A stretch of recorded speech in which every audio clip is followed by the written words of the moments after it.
que hoy, por cierto, felicitaba al propio Nicolás Maduro, pero ayer también tuvo lugar una comparecencia, era el día de la Armada rusa, y bueno, pues lanzó un mensaje directo a Estados Unidos, a Occidente, hablaba de la respuesta al despliegue de misiles de Estados Unidos en Alemania, y bueno, básicamente hablaba de poner misiles mirando a Occidente, ¿no? Recuerda mucho a la crisis de los misiles cubanos. Decía el propio Putin que estamos entrando en otra época de Guerra Fría. Adrián, quiero preguntarte por esta nueva advertencia del presidente ruso.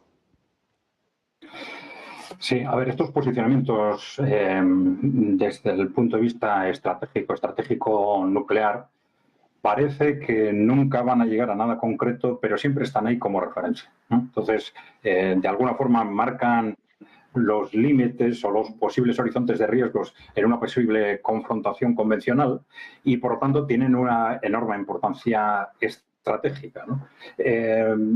Esa referencia a la crisis de los misiles de los años 60, bueno, tiene sentido y nosotros a veces hemos dicho que incluso el riesgo ahora puede ser mayor. Puede ser mayor porque en los años 60 estábamos hablando de un riesgo de estallido nuclear entre dos potencias que se sentían muy fuertes, las dos, ¿no?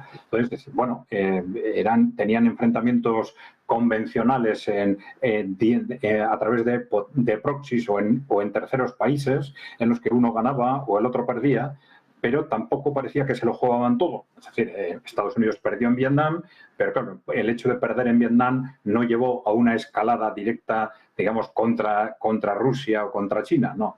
Perdió en Vietnam, pues decían, bueno, pues mala suerte, hemos perdido en Vietnam, ¿no?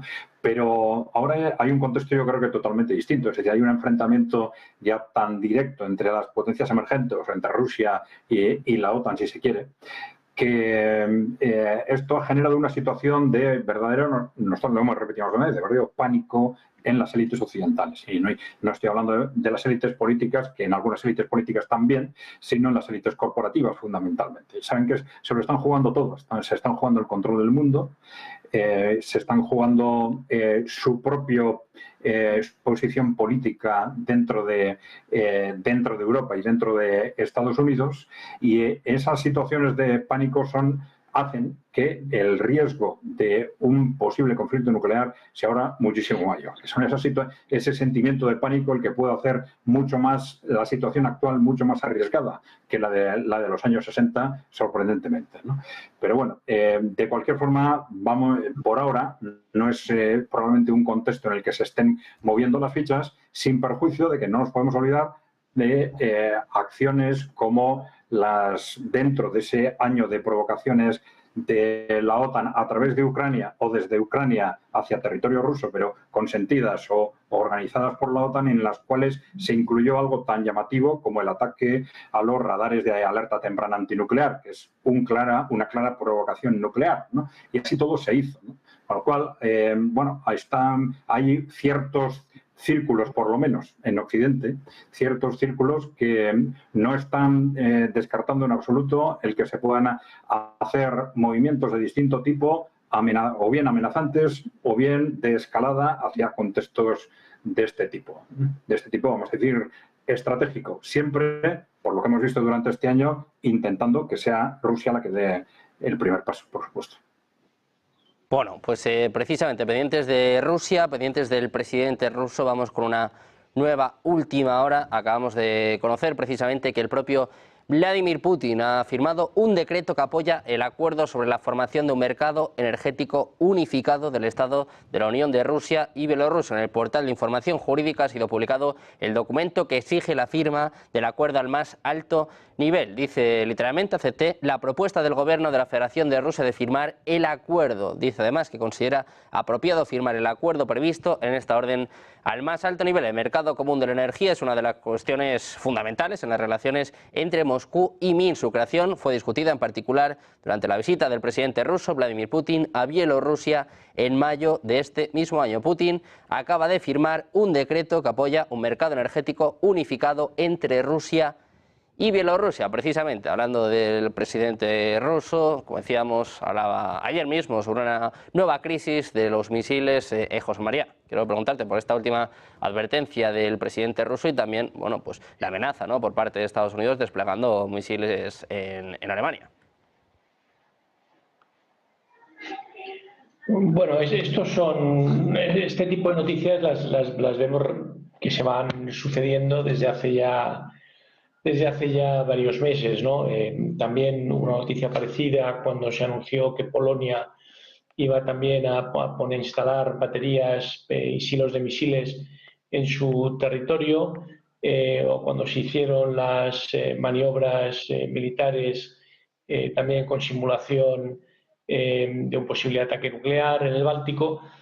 Bueno, yo creo que Rusia de vez en cuando pues tiene que hacer valer que es una grandísima potencia nuclear y de que, desde luego, si el conflicto que ahora mismo está geolocalizado en la parte este y sur de Ucrania escala de alguna manera o nuevos jugadores se ven tentados a directamente enviar recursos propios a la zona, como hizo el propio presidente de Francia hace unas semanas, pues bueno, pues puede desencadenar un tipo de conflicto para el que nadie está preparado y para el que no hay un plan B, porque realmente pues acabaría con todos, ¿no? Entonces, bueno, yo creo que el presidente Putin y sus asesores lo recuerdan, es una advertencia a los países que están financiando y que están ayudando, que están soportando a ese proxy que es Ucrania, que combate una guerra, no solo para defender su territorio, sino también un poco para contener el muro y que no tengan que ser esos los que adopten políticas en primera persona y tengan que llevar a cabo esas mismas medidas. Bueno, pues estamos en una guerra también de propaganda, estamos en una guerra de declaraciones, estamos en una guerra también de mensajes encriptados y de mensajes que deben ser leídos apropiadamente por aquellos a los que van dirigidos, ¿no? Entonces, pues bueno, esto recuerda un poco pues a la Guerra Fría, ¿no? Pues oiga, yo le pongo misiles en Cuba porque usted me ha puesto misiles en Turquía. Si usted retira sus misiles en Turquía, yo pues no vuelvo a pensar en poner cabezas nucleares y lanzaderas desde la isla, ¿no?, desde Cuba. Bueno, pues claro que sí, recuerda a ese big game, ¿no?, que se jugaba hasta hace pocas décadas, ¿no? ¿Esto a qué puede llevar? Pues puede llevar a que Rusia rompa los acuerdos internacionales pues que hasta ahora ha estado respetando y se ponga a fabricar de nuevo material nuclear, misiles y capacidad balística para incrementar y para sofisticar su arsenal nuclear. Y luego, sobre la cuestión y el anuncio reciente, esa noticia última hora de Bielorrusia y Rusia que aunan el mercado eléctrico, pues bueno, es un paso más a esa alianza, hermandad entre Bielorrusia y Rusia, que puede acabar, si los bielorrusos lo quieren o si los rusos se empeñan, pues casi en que Bielorrusia pues acabe siendo pues una república más dentro de la federación, ¿no? Y a todos los niveles pues se está consiguiendo, y además Bielorrusia ha hecho méritos para que se contemple a Bielorrusia y se le den las facilidades a sus ciudadanos y a su territorio parecidas a las que tienen los rusos de la Federación Rusa y sus regiones o sus repúblicas, ¿no? Veíamos hace unas semanas como el ejército bielorruso hacía prácticas, maniobras militares a tan solo 50 kilómetros de la frontera con Polonia. Veíamos también como el Frente Norte, que se ha abierto recientemente y cuenta con apoyo logístico desde Bielorrusia. Vimos en su día, cuando se produjo la invasión a gran escala, que el Frente de Kiev se inició desde el territorio bielorruso. Vemos que las tropas bielorrusas están desplegadas y están en estado de máxima alerta, haciendo un poco de retaguardia del ejército ruso en distintos lugares. Pues desde antes del inicio del conflicto. Luego, yo creo que este gesto de Putin de tratar a Bielorrusia, que tiene inviernos muy complicados y donde el precio de la energía es uno de los puntos más importantes del país y desde el que puedes controlar y tomar medidas incluso macroeconómicas, pensando en inflación y pensando en lo que es la rentabilidad o incluso la competitividad manufacturera del país, pues bueno, yo creo que es algo muy positivo para ellos y merecido porque realmente han hecho los favores necesarios y se han portado como buenos aliados. Tampoco olvidemos que en ese hermanamiento o en esas medidas que ha ido tomando Bielorrusia, hace también pocas semanas, una semana después de que entrara en vigor el paquete de sanciones, el 14 paquete de sanciones contra Rusia, es decir, el 25 de junio del pasado mes, pocos días después, se implantaron un paquete de sanciones que ya casi asimila a Rusia con Bielorrusia desde el punto de vista de sanciones, donde a Bielorrusia de facto se le cierran los mercados europeos. Luego Bielorrusia también, para su propia supervivencia económica, tiene que pegar un giro hacia el este y conseguir sustituir esa dependencia que tenía de los mercados europeos para que Rusia sea su único casi y gran mercado, ¿no? Y yo creo que ahí pues el Kremlin pues está un poco haciendo valer esa posición y dando la bienvenida a Bielorrusia como mercado cautivo, como es actualmente y como la puerta al mundo, porque Bielorrusia podrá seguir exportando a través de Rusia y utilizando la zona franca del Transiberiana y las rutas transiberianas para exportar sus productos a mercados fantásticos como pueden ser China o puede ser la India, los antiguos mercados también de antiguos países de la Unión Soviética que siguen teniendo alianzas comerciales y acuerdos de libre comercio en muchos sectores con Rusia. Por lo tanto, pues bueno, ese yo creo que es un poco el policy o es un poco la política del Kremlin con Bielorrusia, siempre y cuando, y que acelera o también es un poco la pescadilla que se muerde la cola porque lleva a Bielorrusia a estar cada vez más alineada, ser más dependiente, si cabe, de Rusia. Bueno, pues precisamente pendientes de Rusia, pendientes también de China, vamos a mirar a la última declaración por parte del país asiático. China ha felicitado a Venezuela por la exitosa celebración de las elecciones presidenciales y por la exitosa reelección del presidente Maduro. Decían en un comunicado que China y Venezuela son buenos amigos y socios que se apoyan mutuamente, que se cumplen 50 años del establecimiento de relaciones diplomáticas entre ambos países y que da gran importancia precisamente al desarrollo de estas relaciones, incluso para el aumento de las mismas. Escuchamos la felicitación de China a Nicolás Maduro por su victoria en Venezuela. 顺利举行总统选举，祝贺马杜罗总统顺利胜选连任。中美是相互支持的好朋友、好伙伴。今年是中美建交50周年，中方高度重视中美关系的发展，愿同美方一道努力，不断丰富中美全天候。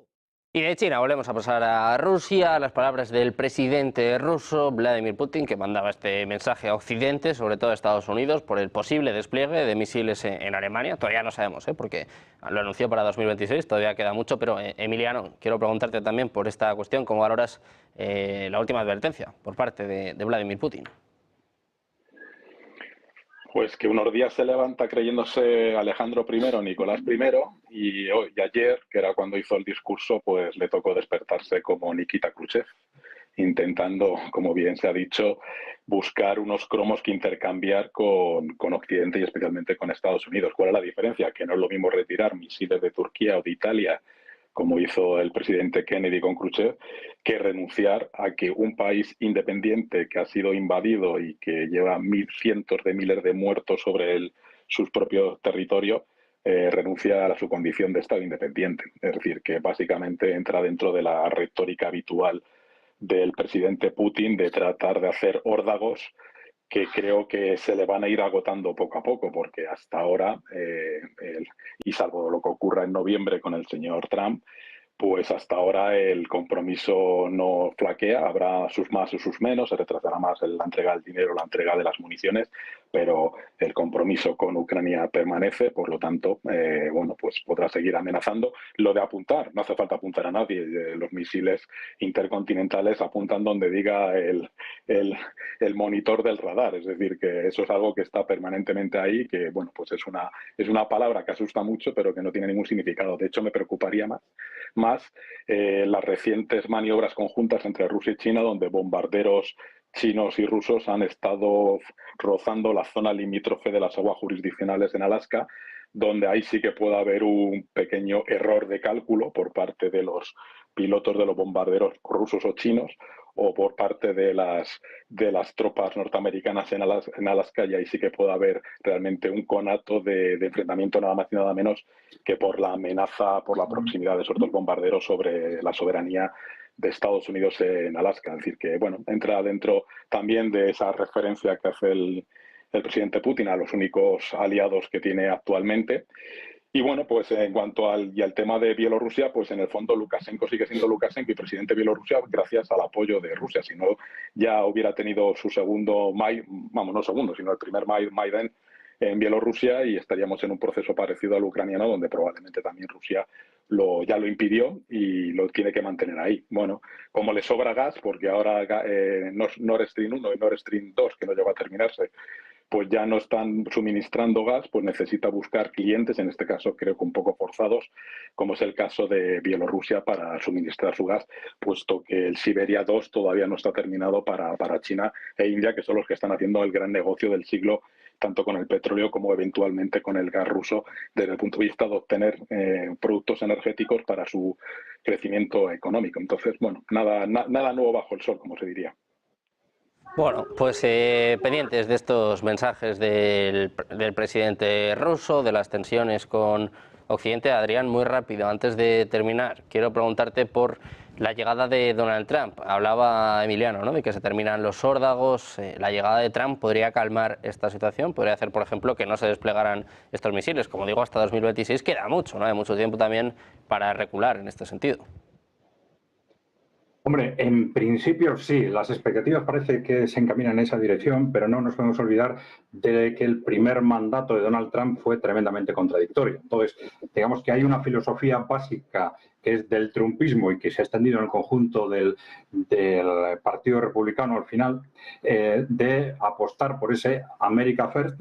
América tiene que dejar de ser el policía del mundo y concentrarse en su reconstrucción, en su reindustrialización. Esto es perfectamente compatible con la estrategia de los países emergentes de avanzar de un mundo unipolar hacia un mundo multipolar. Y esta es la base fundamental de esa aparente simpatía entre Putin, Xi Jinping y Donald Trump. Pero hay que recordar esas contradicciones constantes del primer mandato que ahora no van a ser posibles de mantener. Es decir, no va a ser posible que Donald Trump intente, digamos, estabilizar las relaciones con Rusia y quizás con China, pero a la vez enfrentarse, apoyar totalmente a Israel en su estrategia en Oriente Medio o enfrentarse a Irán. Es decir, el bloque emergente, el bloque de los BRICS, el bloque ya, si se quiere, Rusia, China, Irán, es algo ya absolutamente asentado y Donald Trump va a tener que elegir. Es decir, ahora en este nuevo mandato, en los primeros meses seguramente, vamos a ver con claridad cuál es el Donald Trump real.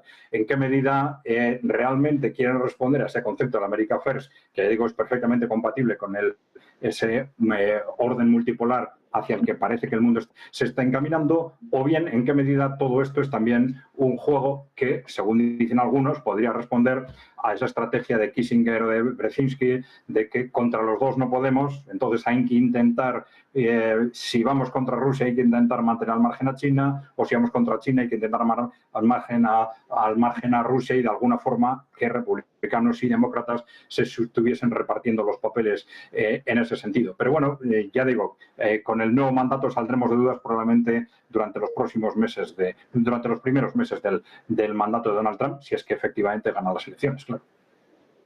Sí, vamos a ver qué sucede con Donald Trump, con este conflicto en Ucrania, la tensión cada vez mayor con Occidente y sobre todo mirando a Oriente Medio, donde Israel, bueno, pues continúa con sus ataques y cada vez con más frentes abiertos. Muchísimas gracias a los tres, José María, Adrián, Emiliano, placer como siempre. Tenemos por aquí, muchas gracias. Muy bien. Muchas gracias. Bien, Muchas gracias. Gracias, un saludo. Buen día. Nosotros seguimos pendientes de la actualidad geopolítica, económica, nacional, internacional. Como siempre, la mejor información en su casa, en Negocios Televisión.